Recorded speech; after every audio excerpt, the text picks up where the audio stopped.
Hello students, I am Jyoti Yadav. Today we will start the remaining part of the chapter.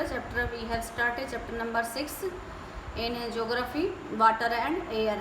We have discussed about the composition of air, that how many gases are mixture in the air and what is the percentage of the gases and why they are important. We have already discussed about the nitrogen, oxygen and carbon dioxide, because these three gases are very essential for our survival on the earth.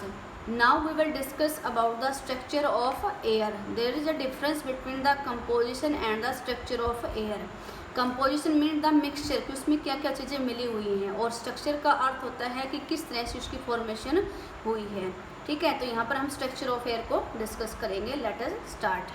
Based on the studies through radar or satellites, we have found that our atmosphere is made up of 5 layers.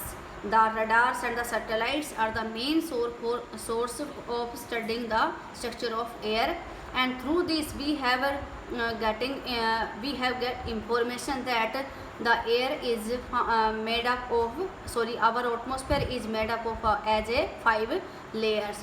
These layers prevail over one and another, creating a huge blanket around the earth.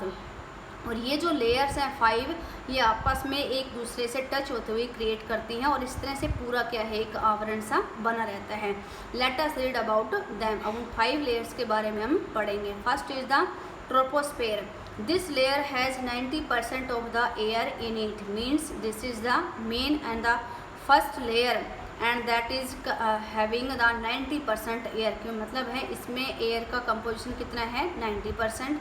It is closest to the earth, which means the air we breathe is present in this air. और 90% इसमें air है, इसका मतलब है ये अर्थ के बिल्कुल नज़दीक है. नज़दीक है तभी तो हमारे पास ऑक्सीजन पहुंच रही है और हम सांस ले पा रहे हैं. अगर ये ज़्यादा हाइट पर होता तो हम अर्थ के नज़दीक हैं, बिल्कुल अर्थ पर रह रहे, तो हमें सांस लेने में प्रॉब्लम होती. लेकिन ऐसा नहीं है, ये बिल्कुल अर्थ के नज़दीक पर है, लगभग 13 किलोमीटर की हाइट पर.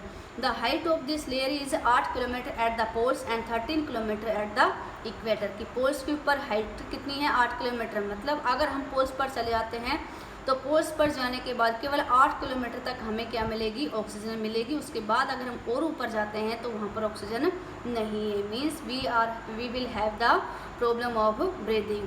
And 13 kilometre at the equator. और equator means the imaginary line which divided the earth into 2 parts.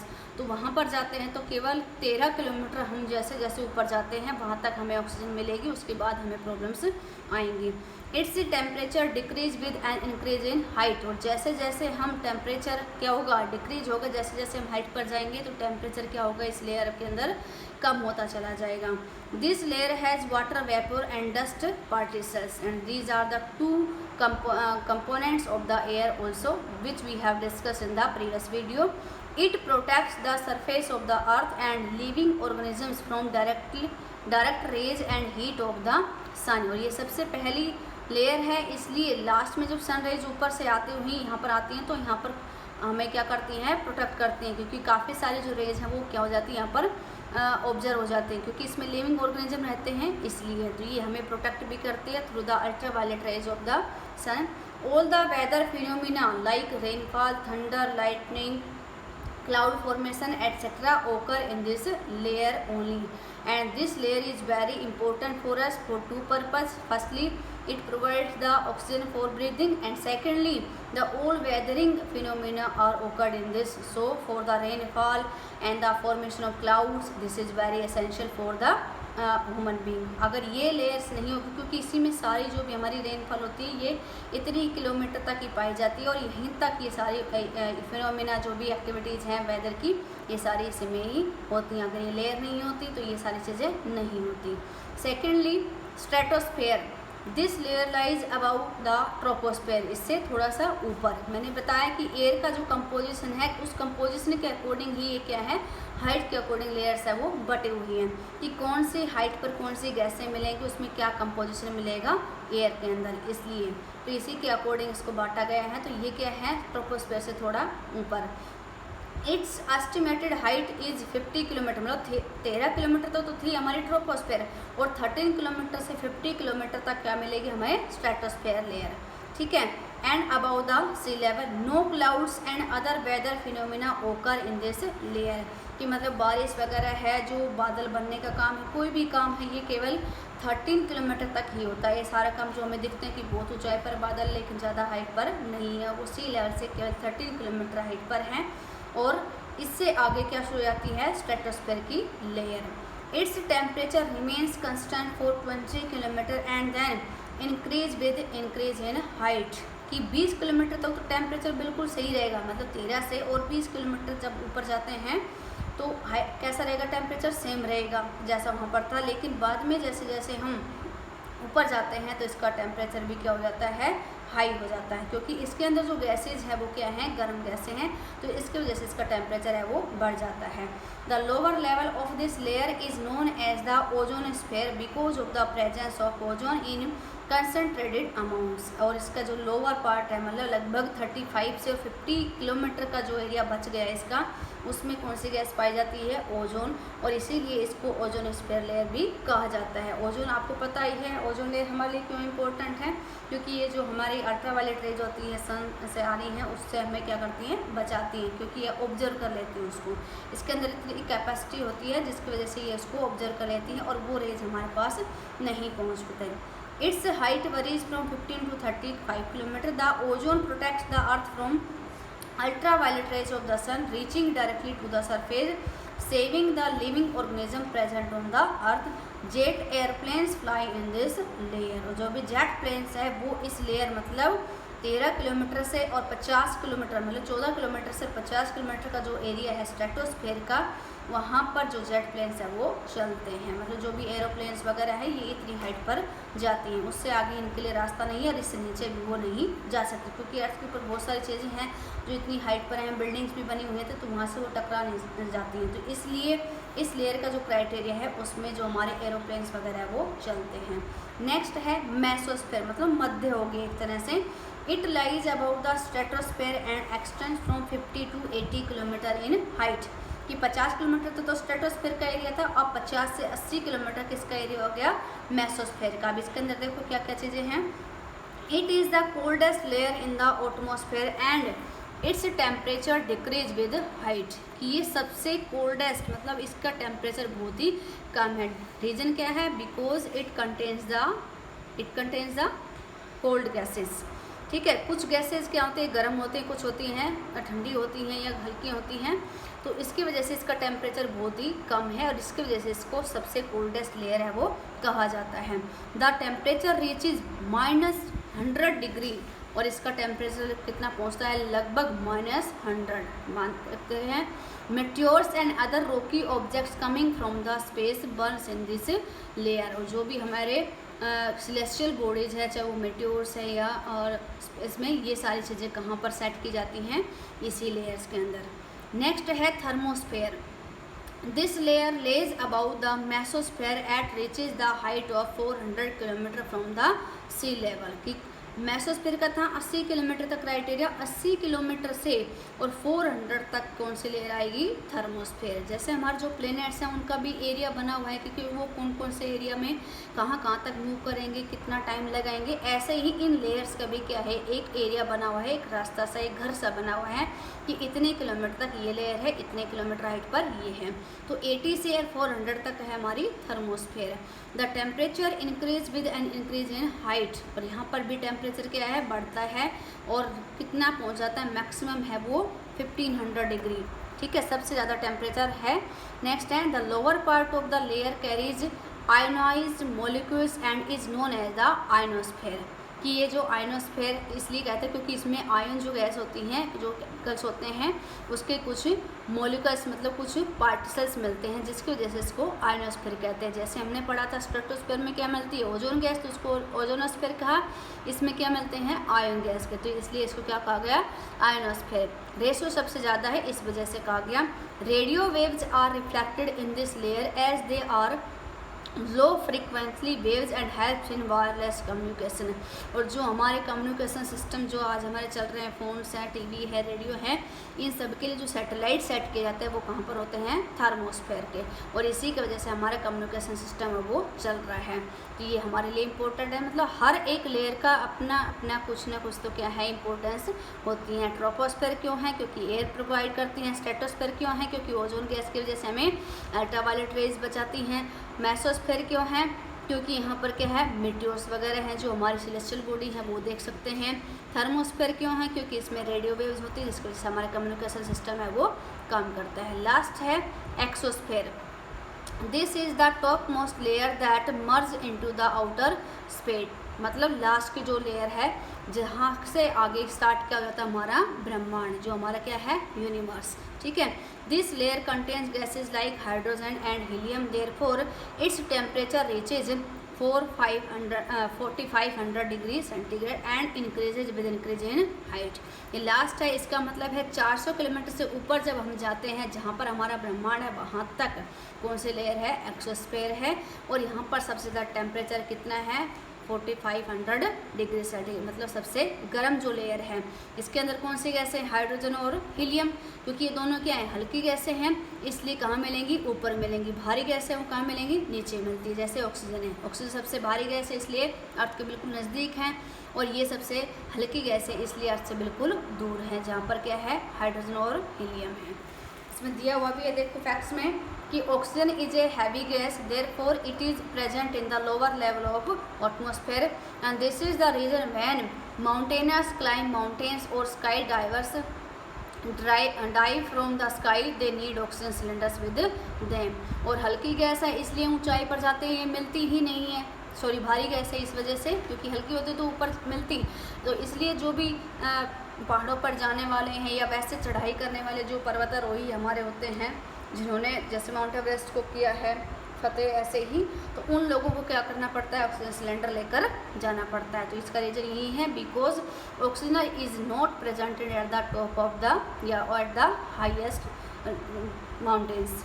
Next है atmospheric layers, greenhouse effect and global warming. अब ये दो चीज़ें हम डिस्कस करेंगे, ठीक है, कि ग्रीन हाउस इफेक्ट होता क्या है और ग्लोबल वार्मिंग क्या है, दोनों ही चीज़ें, क्योंकि ये दोनों ही आज हमारे सामने बहुत बड़ी प्रॉब्लम बने हुए हैं। इस ग्लोबल वार्मिंग की वजह से अर्थ का टेम्परेचर है पर ईयर 2 से 3 डिग्री सेंटीग्रेड क्या होता है, बढ़ता जा रहा है। मतलब गर्मियों का या पूरे साल का अगर हम अप्रोक्सीमेटली लगाएं तो इसी की वजह से हो रहा है। और ये ग्लोबल वार्मिंग होता कैसे है, इन ग्रीन हाउस इफेक्ट गैसेज की वजह से, तो उसके बारे में पढ़ेंगे। देखो, the term greenhouse basically means a glass room used for growing plants in cold regions.